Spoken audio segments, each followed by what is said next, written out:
いとは最後にどちらが立っているかそれだけのこと。 What up, guys? It's me, Jules from WhatCulture.com, and I'm here with Peter. Hello. From WhatCulture.com. That's me. And today we're going to be talking about Tekken 7, look at that. Yeah, Peter's been playing this for a while, beating men up and down the country. I was going to say beating men off, but that's a different hobby. And this is going to be his review of Tekken 7. Yeah. So Peter, tell us all, me, people at home, out of 5 stars, what are you going to give it? Out of 5 stars. It's at times like this I wish we had a rating out of 10 rather than out of 5. Right, okay. Because I would give it like 8.5. Okay, cool. And so in theory, when you round that down to out of 5 stars, you say that that rounds up to 9 out of 10, 4.5 stars. Yes. But I'm giving it 4. Right, okay, so you're giving it 4 stars. Yeah. Okay. So 8 out of 10. Okay. I just like f***ing around with you. I mean, I have to edit this, so yeah. I have to deal with that. So let's dive in and talk about the narrative of this game. It's a fighting game, so I can't imagine it's got a very deep one. Well, you say that. You say that.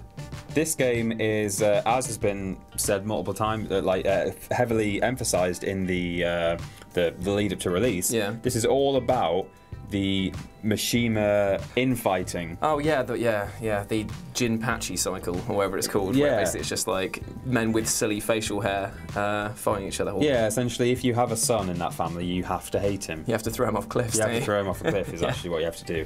Yeah, especially if he can turn into a devil. Oh, they all bloody can, can't they? Well, Heihachi can't. He doesn't have the devil gene. Gosh, that sucks for him. He's feeling a bit left out, actually. No wonder he's pissed off. It's been hailed as the final battle between Heihachi and Kazuya. The narrative of this game, the thing that lets it down for me is that, as you say, it's a fighting game, so you were like, you'd think maybe not a proper narrative. The thing with fighting games is that you can, as a general rule, you choose a character, you get them through the arcade mode, and at the end you get an ending for them. Yeah, that's pretty standard, I'd say. And perhaps at the beginning you get a motive for them entering the contest. Like money or whatever. Jealousy. And maybe like some way between the start and end you have like a fated fight where like Paul versus Kuma. Yeah, or I mean that's like, a pretty established rivalry, Paul exactly. versus Kuma. This game doesn't have that. There's no, initially, there doesn't seem to be any endings at all for any character and any sort of engagement in the narrative. Right. Meanwhile, you've got this story mode going on with like, you're mostly playing as Heihachi, that's forced upon you. Occasionally there are other fighters in there. Okay, so I'll just stop you there. So you've got a main story in which is going just fully Mishima, like that's yeah, their it's story. about them. There's like there are a few other people make an appearance, but not many. So and then you're also saying that the other characters barely get a mention. Yeah. So at first I finished the story and thought, what the hell? Where were all these people? And I'd played arcade mode already and finished it with Paul, one of my favourite characters, and nothing happened at the end. I just thought, like, and I was like, what is this? Now, what does happen when you finish the story is you do then unlock something that gives you, you're allowed to play a battle with your favourite characters, and you get an ending for them, but it's a single fight. It's as though you take that fated fight out of a 9-match story mode, arcade mode. And then have it almost behind an unlockable thing that you have to complete the story mode. I've been a big fan of Tekken since Tekken 1, had it on PS1, but my thing has always been about Paul Phoenix, Brian Fury, Kuma, essentially every secondary character who has nothing to do with any of this. Yeah, basically the people who join to fight and there's like other more interesting reasons than world domination. And it's fine if some people are really into this and they can't wait to find out what's going on. And what I will say is that by the end, I was actually finally interested in Heihachi and Kazuya and Jin. So it does that for it. So it's good storytelling, but kind of a strange story to tell. So, that appeals to both groups. If you've always liked the Mishima bloodline story, you're going to enjoy it because there's a whole story for you to go at. If you haven't always enjoyed it, this is done in a way that you will get a lot out of it, and by the end I think you'll think that Heihachi is awesome. Okay. However, if you're going in to find out the latest news from Brian Fury or Nina Williams, actually you'll learn a bit more about Nina. She's in the story. Oh, spoilers. Oh, man. But yeah, some of the main characters don't really get a look in. Are you saying that's a big positive or negative? It's a weird, overall, that it's like a right in the middler. Okay, it's a middle thumb. Yeah. Okay, cool. Right, well, let's move on then to presentation. How does the game look? The game looks great. Right, okay. It looks really, really nice. I can actually vouch for this because Peter and I did have a few sparring matches Yes. earlier on. It's f***ing beautiful in It places. is beautiful. It looks like Tekken. It feels like Tekken. You've got the sounds that are so familiar. Jack's voice has changed, which is really, really late. Yeah, you pointed that out. That's actually really annoyed me. But everything else sounds as it should, looks as it should, and it's better than it ever has been.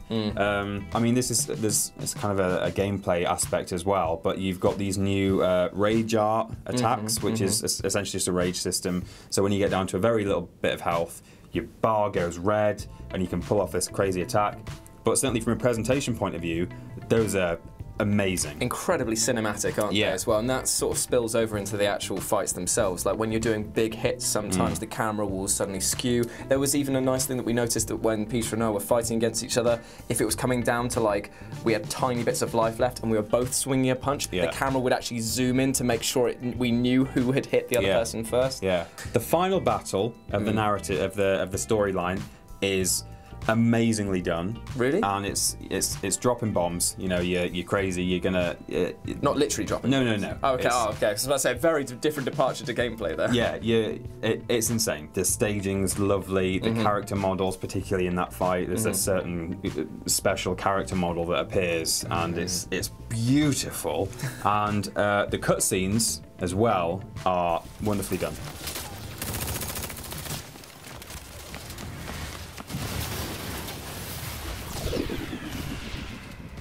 Right, let's roll into gameplay then, because we can't really talk about much else without sort of saying how good it feels. Yeah, it feels amazing. So we've already touched on some of these things, but you've got your slow-mo punches, you've got rage arts, which are...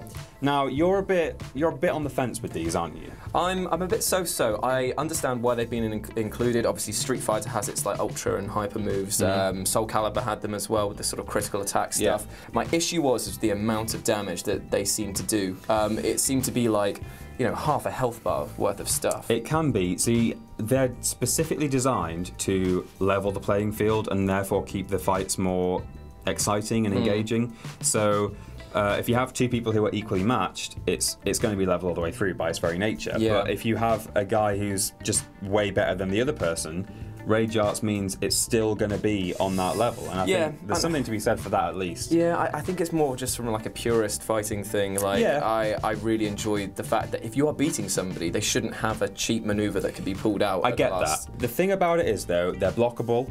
Yes, that's true. Yeah. You can also, depending on the tiny bit of health that's left of the person who's performing the rage arts, that will affect how much health is knocked off their opponent. So if you've got a tiny, like 1% health left, then you can get, I think, up to 50% off with some of them. It depends on which character it is, but up to 50% off. That actually makes sense. But if they perform their rage arts straight away, and I think you go into rage at like, I don't know, 20%, 15% health, then it's not going to do as much damage as that. So okay, so you do have to be tactical in its usage. In a way, it rewards skill. It's a new skill to learn for these players who have probably been good at Tekken since the days of old. I think a lot of people will just enjoy the new challenge of like, okay, I can pick up any new Tekken game and know all the commands anyway. Yeah. But now here's an extra thing for me to learn. It's something you'll get out of the game as a... You know what, I'm actually like, when I say I'm on the fence, I am more erring on the side of it being a positive, just because I'm thinking of it from a person who's just coming in at this level, who maybe isn't as skilled as I am at the game, right? But know that there will still be a pretty close fight sometimes because of these moves. So I'm actually saying that, it's a good thing. And some of them are hilarious as well. Oh yeah, I mean Kuma's one is amazing. The fish stays on the map. Yeah, that's the best thing. So if you have like,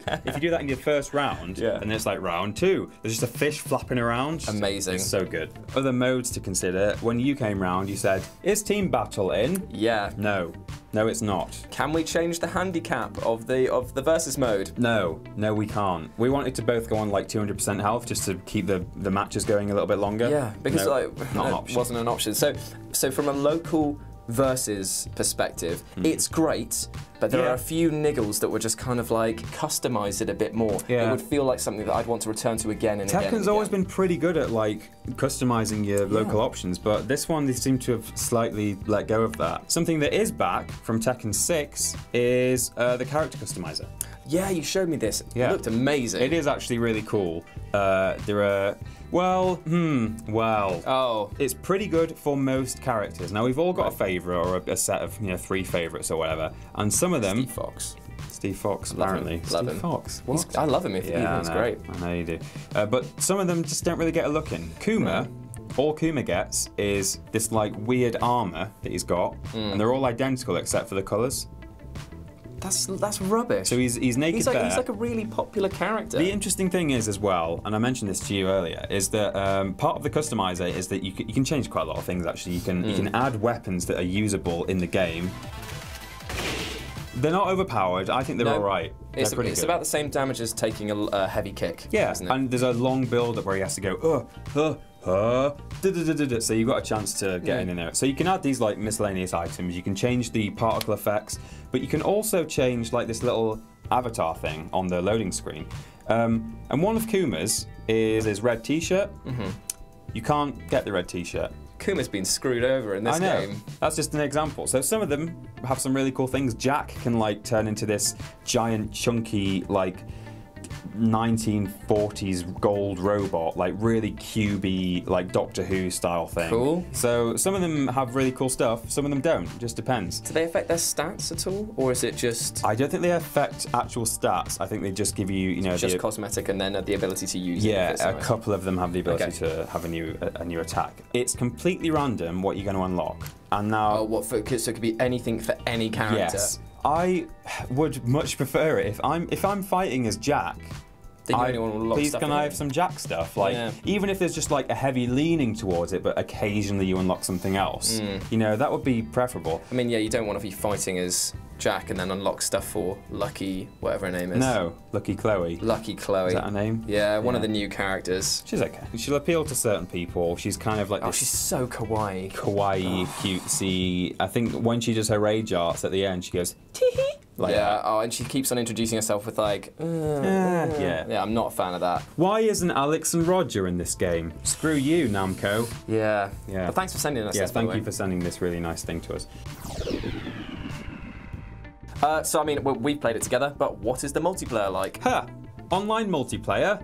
What? You mean waiting in a lobby forever? Oh, have you had a bit of bad times with it? I don't want to comment on the multiplayer because I think it's because the only people who have the game so far are people with press copies. Right. But I got put into a group with some French guys who were really great, and they were taking ages on a 3. You have to win 3 rounds each. Right. And I was like, I don't want to sit around and wait for this. So I tried to quit. There's no option to quit. You have to wait. There's no option to quit. So you have to watch the entire thing. Yeah. So I'm not going to comment. They need to add the option to quit, but I'm not going to comment on multiplayer because I don't know if the servers are populated yet. Pending. Multiplayer pending. I think that's... Is it time for... Tee-hee? Tee-hee. It's tee-hee things you need to know. Very good. 1, 2, 3, 4, 5. Number one. Number one. Are you ready? Number one, you need to know that the story mode of this game is this. It's Heihachi and Kazuya doing things. And if you don't know that, you're going to be a bit shocked. And maybe not disappointed, but shocked. I don't want you to be shocked. He's on the front cover. It looks like he's screaming, I'm really hungry and I want a fist for dinner. Yeah. That kind of... I knew it was coming because, as I say, it's been addressed in promotional material, but it's not just that there's a story about these guys, it's that this is like 90% of the narrative you're going to get out of this. Yeah, I will say that maybe this might be a bit misleading because if it's a story that's all about this, then maybe that's not the right statement you want on the back of your box. All fights are personal. Because for some of them, they don't even get a proper story mode. Yeah. So that's the thing. Mixed message. If you're a Paul Phoenix guy or a Nina or a whoever, you're going to have like basically one cutscene. Yeah. And one fight that's personal to them. So, meh. Yeah. Yeah. Point the second. Rage Arts, I think, is great. And you have convinced me as well. Yeah? I agree. I think it's something that, as you say, you know, is like, oh, is it a bit overpowered and does it kind of ruin the balance? And if you've not yet had a go, because we played it at Gamescom and I thought even then it worked quite well. But if you've got no idea how it's going to feel and whether you think it's going to ruin Tekken, I personally don't think it does. Okay. I think all it does is level the playing field, and you can't argue with that because if you're so great, then you can fight on a level playing field, right? Okay. And if you're so like I am, then you can get a bit of extra help from the game. Thanks, game. So there's nothing wrong with that. Cool. And point the third. Point the third. This game, while it lacks a lot of the things you'll either be expecting or hoping for, you know, there's no bowling, there's no volleyball, there's no proper Tekken Force, but the things that they've left in are the things that you need, the things that are great and have always been great and that are popular with everyone, and they've nailed them. Okay. So they've cut out all the fat, and some of that fat is nice fat, but what's left is lean meat. Yeah, so when it comes to fighting, it's pretty damn on the money. Yeah, exactly. Excellent. Well, that's our review of Tekken 7. Peter gave it a 4 stars out of 5. Yeah. But what do you think? We're interested to see what you think about that. You can leave your comments in the comment section below. Then you should go back to whatculture.com for more news and daily articles and reviews just like this every goddamn day. As always, I've been Jules. I've been Peter. And we'll see you next time. Bye.